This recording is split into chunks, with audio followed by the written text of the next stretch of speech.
Hey Sainers, welcome back to the Saints TV YouTube channel. Another week, another Saints TV weekly, caffeinated by Inglewood Coffee Roasters. Great to have them on board, and thank you to everyone who used the discount code SAINTS30 last week and purchased. That discount code is still valid on their website, so you can go on inglewoodcoffeeroasters.com.au, I think it is, and use that discount code, get 30% off and enjoy the same coffee that I am right now because it's bloody marvelous. Straight into the news. We're not wasting any time this week. Seb Ross, it just broke that he has signed a 2-year deal. So that was the 2-year deal on the table for him with the trigger for a third. My understanding is that he was kind of exploring the market and seeing if there was anything around that was of interest and whether clubs were interested in him. To me, it looks like it's not so much that he's turned his back on free agency like what 7 News has documented. I think it's just that he was looking around. No one was willing to exceed the offer that St Kilda was offering. Maybe there was no one there. Maybe there might have been a couple, but none of them worked out for him financially or the length of the contract. So I think he's just taken what's in front of him, and that was a 2-year deal with a trigger for a 3. That takes him to the end of 2023. My guess is that it's going to be on less money than what his original contract was on, if we're smart at doing this and saving some money for Ben King and future trades down the track. But 2 years for Seb Ross, he's signed on, and now that only leaves a couple of blokes, I think 3 or 4 other players that are yet to sign, and we'll talk about them later in the episode. Now, the trade period as of today, I believe, is open, up and running from the 4th of October, I think, to the 13th of October.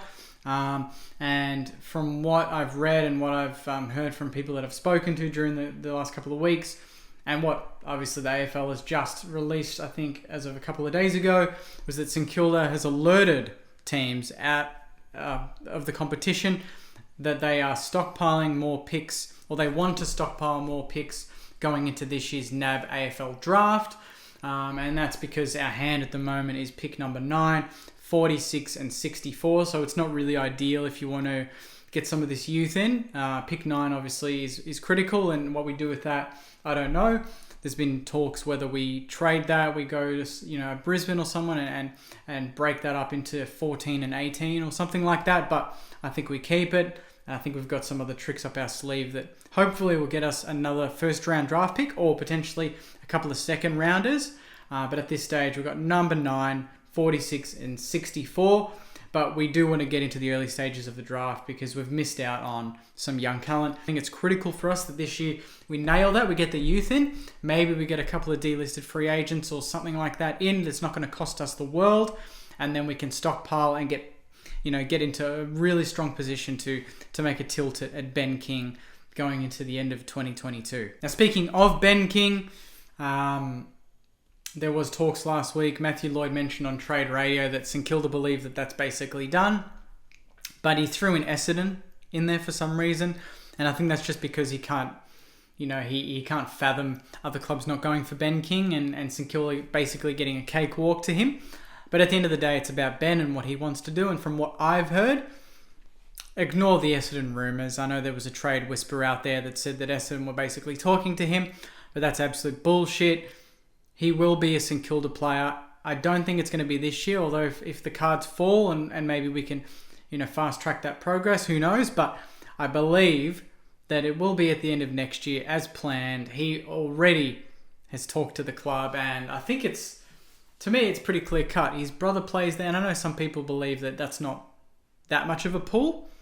But for them it is. You've got to look at the way they were brought up. Twins, mad Saints fans, both wanted to play for the red, white and black. One of them got the chance to do that and is going to turn into a great player. The other one has had to work his ass off at another team that's below St Kilda on the bottom of the ladder and struggling. And even the future of it's up in the air. And to play for a club like that would be quite difficult, especially when you see your brother Max kicking 6 for the red, white and black. So I think we'll hopefully get it done and we'll stockpile some picks this year and hopefully have enough collateral going into the end of 22 that we can, meet the demands of the Gold Coast, because they're going to want a bit, and that's perfectly fine. And I think the good thing is from all this talk is that we're clearly planning for it already, and it's not going to be just a mad rush at the end of next year to get it done. We're going to be prepared, and I think it's going to get done. So that's exciting news for Saints fans. to have both kings at the club, but that's next year's business. There's still more to come in this year's trade period. Oh, honestly, that coffee. Next level. Now for other news, this is in regards to players existing that we don't know really what's going to happen with their future.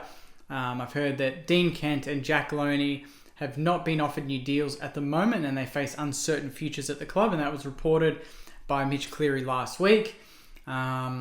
Essentially, the club has basically told the players that, you know, they're not going to be offered any contracts until the end of the trade period. So basically saying, go and search for a new club at the moment, because right now our priorities are elsewhere and you're really at the bottom of the list. So if we don't get other deals done, you guys might get a lifeline and stick around for one more year. But if we do get other deals done, you're out. You're either delisted or you can find yourself a new home and we trade you. So I think that's a good strategy from the club, putting it on the players and dealing with some more important pressing issues.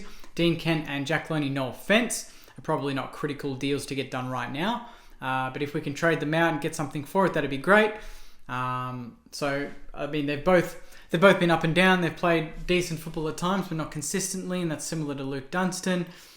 So, see what happens at the end of the trade period in regards to those two players. And that links us to the next player, a Richmond delisted player, Patrick Nash, who has been linked to the club. I've heard a few rumours about this. Nothing really publicly coming out, apart from, I think, a minor point in an article last week that I read, but it wouldn't surprise me. I believe we did bid on him in 2017. I think at pick 34 or something. And then Richmond matched it, father-son, and they got him in. He stuck around for a couple of years. And from what I've heard from other Richmond supporters, he's very outside, but he's got some skills. So I think he's delisted. He's not going to cost us anything. He could basically be an upgrade on Loney or Dean Kent, or both of them. He's fairly young. I think he's only 22. So, you know, it's not one that I'd be, you know, upset that didn't get done. But at the same time, if it got done, you'd be like, oh yeah, he's got some potential. He's not going to cost us anything. He's from a good background. Richmond players do well for us at the moment, with Butler and Higgins both being important players in our forward line. You know, why not add another one? So I think that's one that I'll keep a close eye on. But at the moment, nothing clear-cut has happened. Patrick Nash did mention on, I think, Trade Radio last week that he was in talks with clubs and they were progressing well. Whether that's St Kilda or another club, I don't know. But all I know is that we are keeping a close eye on him, and no doubt we should be one of those clubs having a chat to him. But again, I don't see that as the major priority. He's more of a wing kind of half forward flanker. He's not really the big defender that we're talking about that we need, as well as another supporting midfielder for Jack Steele. So we'll see what happens. Now, for all of you AFLW fans, and I'm definitely one of them, really keen for the season to get started. It's great to see the girls hit the ground running with their first session in the pre-season. They did the time trials, and I think over 12 of them actually registered personal best times, which is fantastic. Caitlin Greiser was a big improver on this year, and she's had a massive pre-season, so congratulations to her. She slashed 45 seconds off last year's time. Huge effort there, Caitlin. Can't wait to see you in action this year. The other girls did well. Taylor Meyer, she topped it. She won it last year and she won it this year. Molly McDonald was second last year. Hannah Priest was second this year. Bianca Jacobson third. Isabella Shannon fourth. Tiana Smith fifth. Tani White sixth. And the list goes on, and they all were fantastic. So great start to the year for the girls in terms of their pre-season. Looking fit, looking strong. And the season, I think, gets underway January next year. So only a couple of months away. But good to see the girls up and running and excited for the new season. So that's it, Saints. That is a short, sharp Saints TV Weekly. That summarised all the news that's breaking at the moment. The news on Laddams and other news like that will come. At the moment, it's pretty quiet, the trade window, but it's open today. So this is when everything kind of gets started. To me personally, if I could control the way the trade window works, if the clubs can chat to players all year, and when it comes to the trade window, it's open for 5 days, Monday to Friday this week. Get it done, and that's it. Not stretching it out over a number of weeks and delisted free agents 1 week, free agents the next. It's all over the place. It takes too long. And Trade Radio, honestly, get me on there, because I think, they just kind of fluff it along for about 6 hours a day. So hopefully you got what you wanted from Saints TV Weekly, guys. Again, thank you to Inglewood for sponsoring these videos, and for anyone that hasn't had a chance to hop on their website and purchase, get on there. Discount code SAINTS30 to get 30% off all of their wonderful coffee that you can brew at home. Next video hopefully will come out during the week. If not, Saints TV Weekly next week, next Monday, same time, every single week. And for all the podcast listeners, tomorrow is the last Saints TV podcast for the year. So get your best junk mail messages sent in and we'll answer them on the podcast. We'll obviously break all the big news over the trade period, over the channels as it comes out. But in terms of the podcast, it'll be the last episode tomorrow. So really excited to get that done. But until then, guys, have a great rest of your week. Stay tuned on all Saints TV channels for all the news. And I'll see you next week on another Saints TV Weekly. Thanks again, guys, and go you mighty Sainers.